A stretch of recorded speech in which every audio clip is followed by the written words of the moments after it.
Yeah, so I'm the head of quality assurance and certification for Rolls-Royce Civil Aerospace.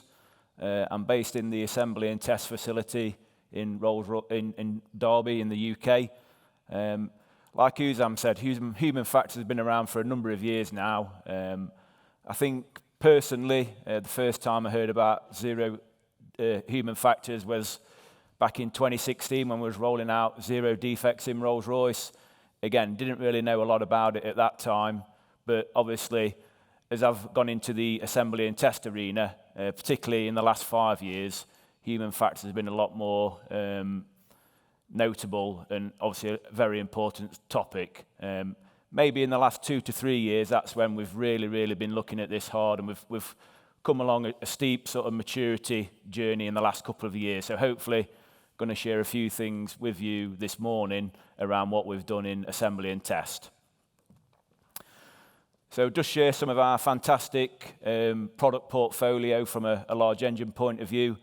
So obviously we've got the Trent XWBs that we build in Derby that go on the Airbus A350. We've got the Trent 1000-10 engines that go on the Boeing 787 Dreamliner. And then we also do the Trent 7000 and the Trent 700 that go on the Airbus A330. So yeah, fantastic products, but unfortunately, sometimes we have escapes to the customer. We send engines out with defects on.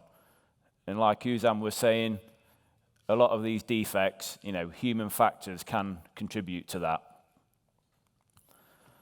So why is human factors important to Rolls-Royce? When we're assembling the engine, testing the engine, inspecting the engine, certifying the engine, there's around 6,000 manual operations that we go through in Derby, putting together around 30,000 components.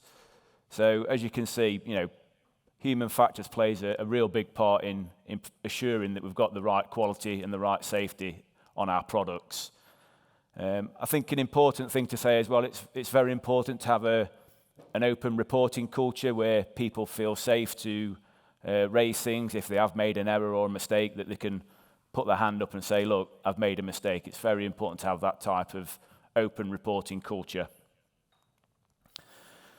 So just to try and gauge the experience in the room, just another quick Slido poll here. So just like to know really, what's your knowledge and awareness of human factors as of today?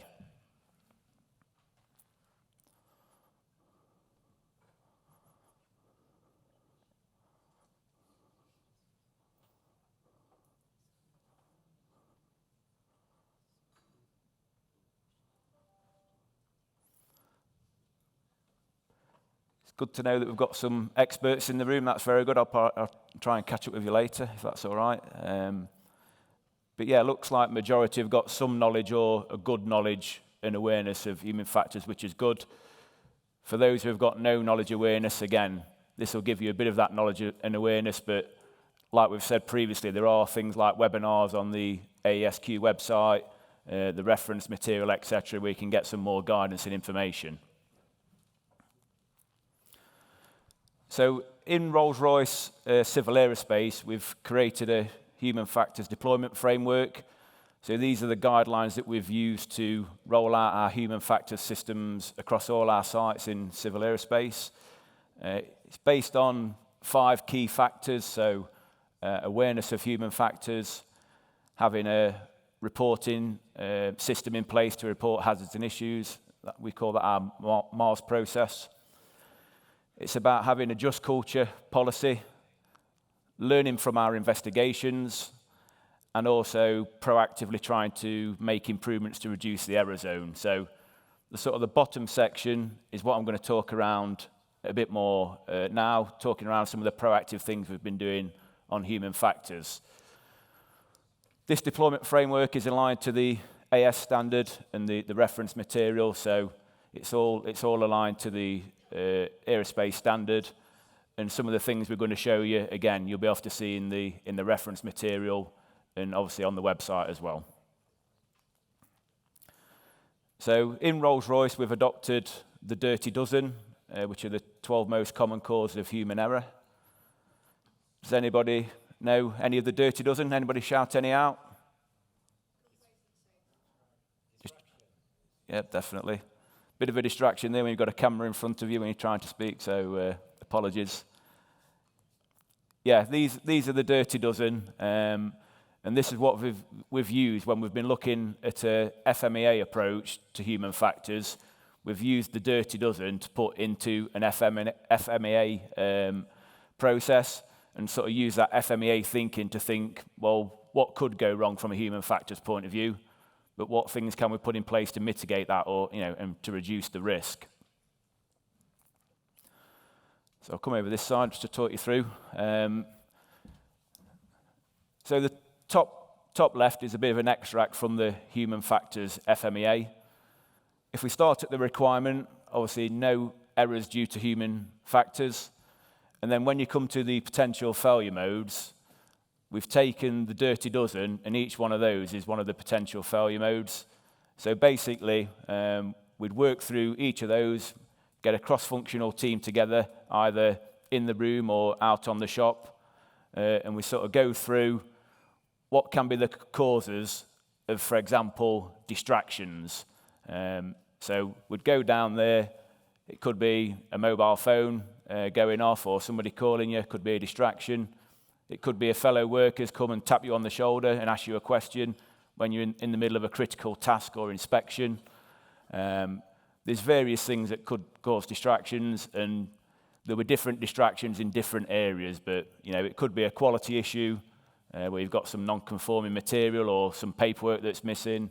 It could be a tooling issue, tooling's out of calibration or it's gone missing.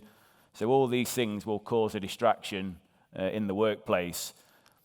IT, another classic, if things aren't working, again, you're stopping, you're starting, you have to go back, you could miss something. So general environment, could be a noisy environment, the temperature, etc.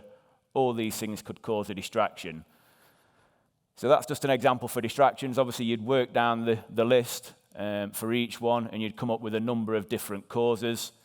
You'd then move across to the right. So what prevention controls have we already got in place? And then what detection controls have we got in place? And then using the FMEA type of process, we'd then do the scoring on that, and that would give you the risk priority number.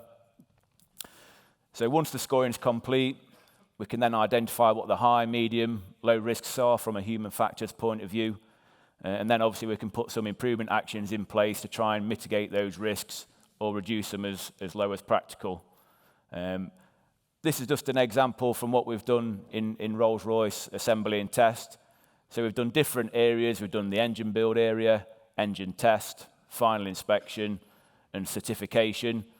So we've got a mix there of operational processes, inspection processes, transactional processes. So you can apply this human factors FMEA approach to different processes. It doesn't have to just be sort of manufacturing or operational processes. But what you will see, each area does have a different sort of unique signature from a human factors point of view. So different areas will have different risks from a human factors point of view.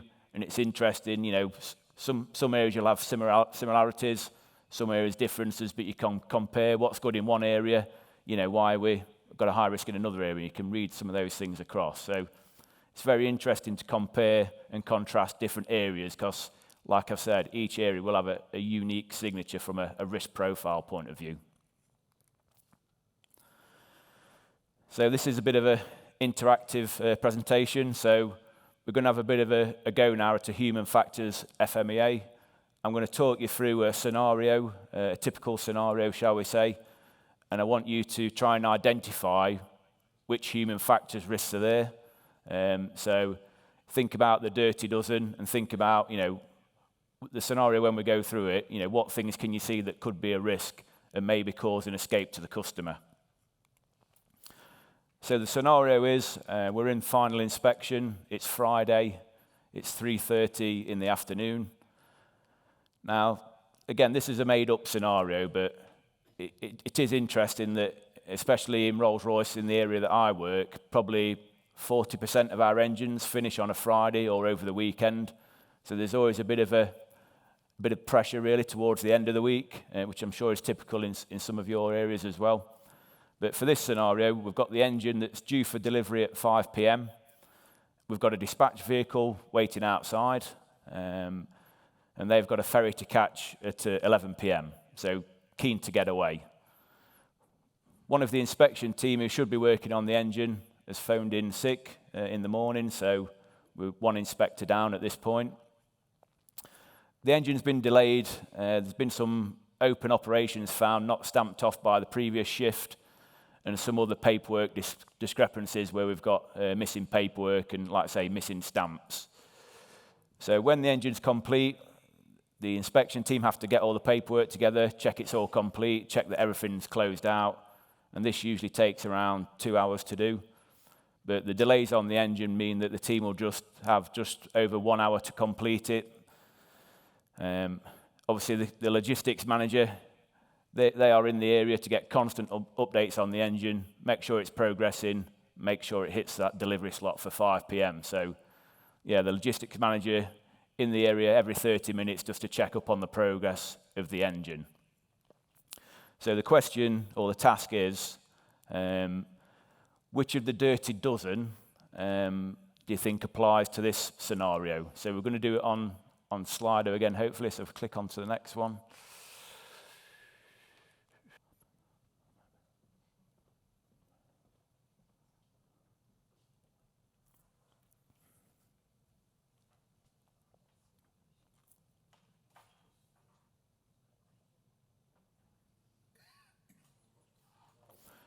Pressure and stress seem to be taking the lead at the minute.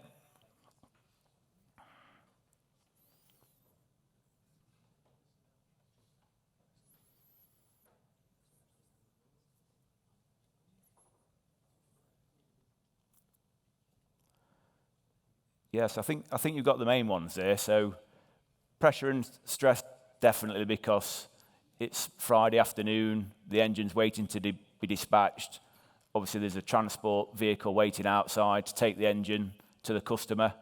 The logistics manager is in the area, again, putting pressure on the team. Have we done this? And pressure and stress obviously can be quite related to each other. If people are constantly under pressure, obviously that can cause stress. Lack of resources, definitely we're one inspector down, so again, there's going to be a lack of resource. There's more work to do with less resource. Distractions, definitely with the non-conforming paperwork, that's a distraction, but also the logistics manager constantly coming into the area for updates. Again, that is a big distraction to the team. Fatigue, yeah, definitely could be fatigue, especially on a Friday. But also, there's a lack of resource, so people might be doing extra work, trying to get the job done quicker. Again, that could lead to a bit of fatigue. Lack of communication, definitely that one's in there. Maybe lack of teamwork as well. The previous shift haven't given a good handover really, where they've left some paperwork unstamped or, missing. So as you can see, that's just one scenario in the final inspection area. But there's a number of human factors risks that's come out there, and any one of those could cause an escape to the customer. So it's very interesting, go into the different areas, go to the different processes, and you'll see a number of these different risks and human factors issues that could lead to an escape. So that's just one example, but that's just trying to get you thinking around the approach from a human factors point of view, what effect it could have if things did go wrong. So we've been doing the human factors FMEA for about 12 months now. Like I say, we've been doing it in different areas, and we want to share some of the key insights really that we've learned over the last year or so. So like I've said, human factors can have a significant impact on business performance. If we try to include human factors risks into the product PFMEA, we think that would create too much noise. It's already quite a big process to do a product PFMEA, so what we decided to do was do a separate human factor FMEA, just to take that detail out of there. We created a reference style human factor FMEA. Again, that's available on the AESQ website. So maybe that's got 60% of the sort of generic failure modes that you might see.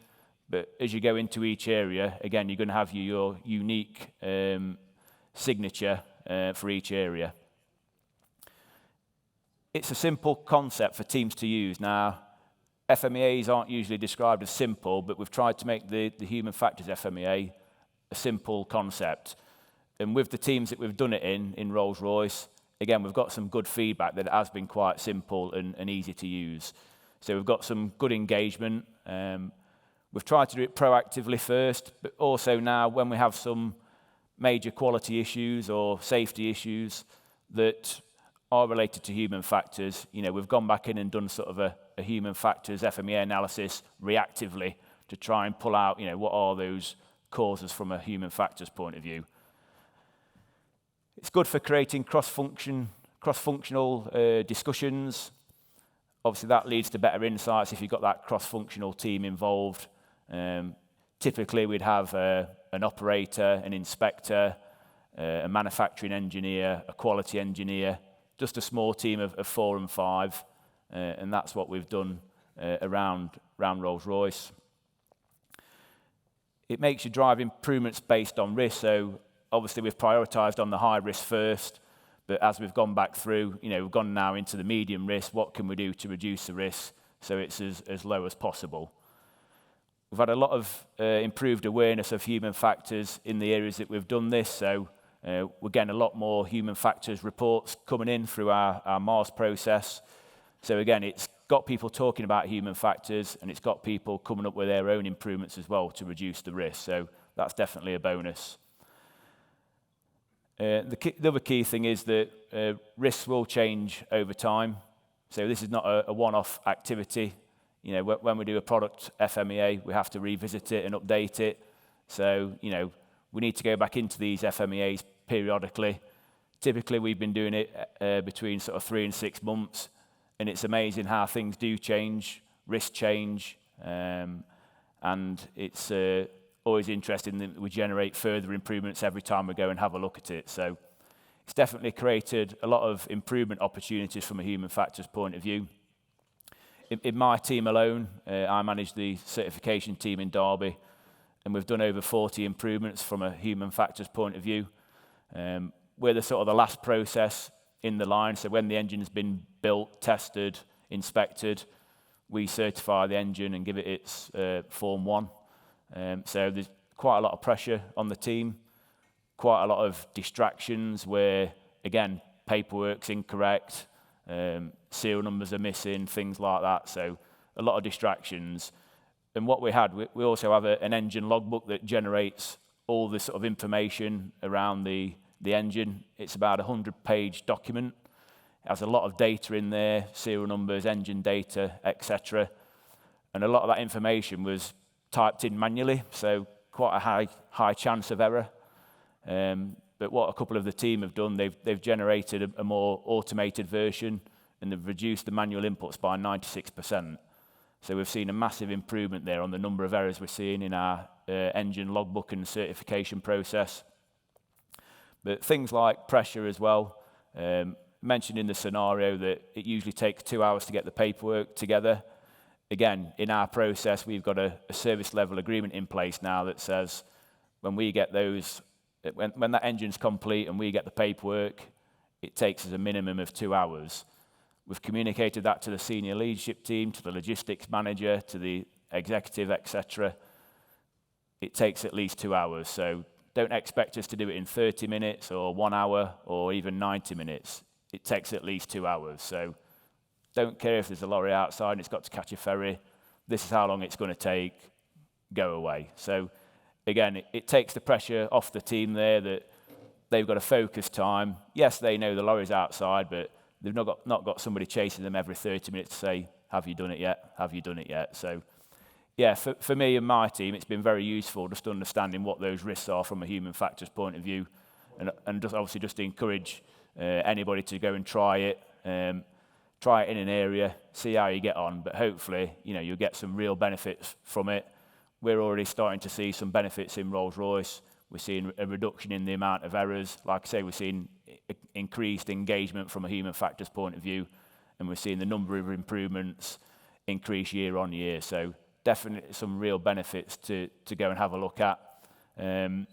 Obviously, this is just a brief oversight from a human factors FMEA, but there is more material out there, as I've previously mentioned. So just to end really, is there any questions on any of that? Obviously, we can pass the mic around if needed, or if you want to put the questions in the Slido, we can do it that way. Any questions at all? Like I say, I'm here all day, so if you do want to catch me in the break or anything and ask me a question, then happy to answer any questions. And obviously, when we do the breakout sessions with the SMIGs, again, I'll be there to answer any questions if needed. But just like to thank the AESQ for inviting me to speak again, and hope you have a good rest of the day. Thank you.